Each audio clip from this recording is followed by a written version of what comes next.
আসসালামু আলাইকুম বন্ধুরা, চলুন আমি চলে এসেছি নতুন বিজনেসটা নিয়ে আপনাদেরকে দেখাতে চলেছি যে হ্যাঁ, কে কীরকম দামে বিক্রি করে, কে কীরকম দামে কিনে। চলো আমি আপনাদের সামনে বিস্তারিতভাবে পুরো আলোচনা করব এই ভিডিওর মাধ্যমে। আপনারা পুরো ভিডিওটা কন্টিনিউ দেখতে থাকুন। চলুন দাদা, দেখুন এই যে জগটা দেখছেন আমার পার্সে, এই জগটা না একদিন আমার সামনে আরেকটা হকার এমন সিস্টেমে বিক্রি করে যে এটা বলার কথা নয়। চলুন আমি আপনাদেরকে পুরো আলোচনা করছি।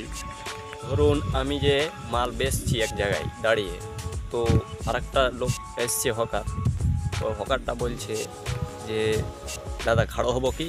আমি বলছি যে আমি না বললে ওরা খাড়ো হতে পাবে না, ঠিক আছে। আমি যদি এক জায়গায় দাঁড়িয়ে বেছি, অন্যজন খাড়ো হতে পাবে না, ঠিক আছে। তো বলছে যে আমি খাড়ো হবো নাকি দাদা। আমি বলছি যে খাড়ো হও, তোমারও যখন আরও কেউ আছে, বাকি ছেলে আছে, তুমিও বেচতে পারো, চলো খাড়ো হও। যখন জগটা আমি বেচছিলাম না, তখন আমার কাছে জগটা ছিল না, মাত্র একটাই বেঁচে ছিল। ওই হকারটা তখনই ওই সময়তেই এসেছিলো, ঠিক আছে। আমার সঙ্গে কাস্টমার দাম দর করছিল, দাম দর করার পরে বলল যে 210 টাকা দেবো। আর ওই হকারটা এসে গেছে, তো হকারটার কাছে চলে গেছে কাস্টমারগুলো। তো কাস্টমারগুলো আমার কথা বলেছে যে হ্যাঁ 200 টাকা করে দিচ্ছে ওখানে, আর আমার সঙ্গে স্পেস দাম হয়েছে 220 টাকা। আর ওকে যে বলেছে যে না 210 টাকা করে, না 200 টাকা করে দিচ্ছে, তখন সালা খেপা রাজি হয়ে গেছে, 200 টাকা করে দিয়ে দিয়েছে। তারপরে তো আমার 20 টাকা করে গেল। ওকে আমি দুবার পাছে বললাম, তো ধরে নেন যে ওর ভালাইয়ের জন্য আমি দাঁড় করলাম ওকে, আর আমার যে 20 টাকা করে গেল, আপনারাই বলেন কি হবে সিস্টেমটা। এই জন্য মানুষের ভালাই করতে নাই ভাই।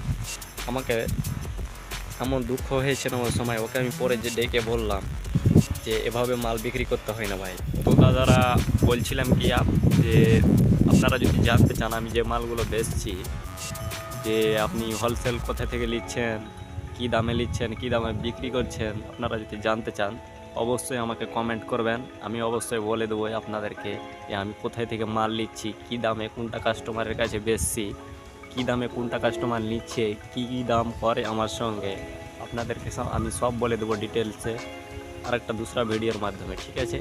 আপনারা আমাকে কমেন্ট করবেন, আর ভালো লাগলে লাইক করবেন একটা।